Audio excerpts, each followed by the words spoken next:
Sifat melawan hukum merupakan unsur objek dan tindak pidana karena merupakan penilaian terhadap perbuatan dan bukan perilaku.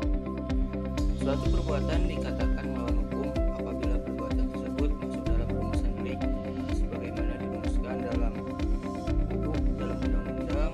Poin pertama, perbuatan disebut melawan hukum kalau perbuatan itu dirumuskan dalam buku sama saja disebut sifat melawan hukum.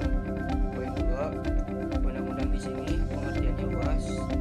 Undang-undang secara tertulis dan hukum tidak tertulis yaitu hukum adat. Sedangkan poin tiga, di zaman modern ini hukum dijadikan hukum yang tertulis, hukum adat berlakunya parsial, undang-undang tertulis hukumnya berlaku universal. Perbuatan yang memenuhi rumusan undang-undang tersebut tidak selalu bersifat melawan hukum sebab mungkin ada hal yang dapat menghilangkan sifat melawan hukum tersebut, seperti kasus di negara Belanda dalam Arishoburg tanggal 20 Februari 1933 di kota Brussel mengenai dokter hewan. Aris putusan Hoog tinggi dan Court yang artinya pengadilan, disebut juga putusan tertinggi kasus posisi dokter hewan pada pengadilan tingkat akhir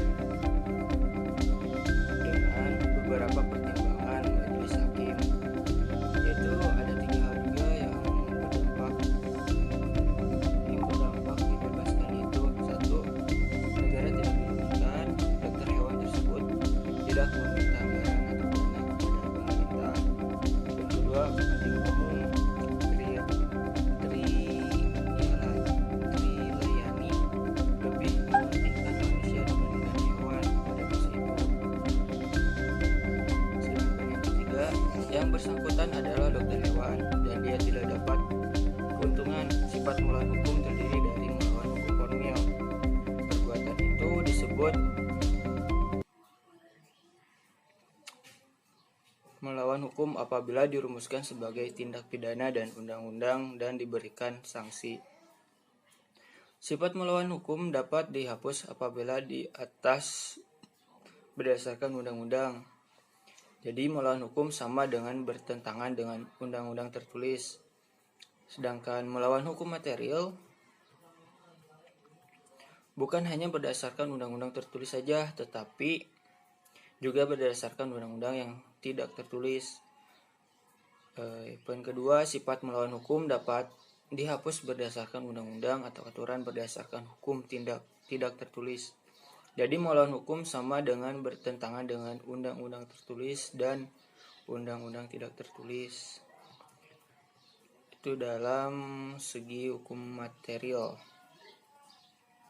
Sedangkan sifat melawan hukum material itu dibagi menjadi tiga, yaitu satu, dalam fungsi negatif, mengakui kemungkinan adanya hal-hal yang ada di luar undang-undang untuk menghapuskan sifat melawan hukumnya.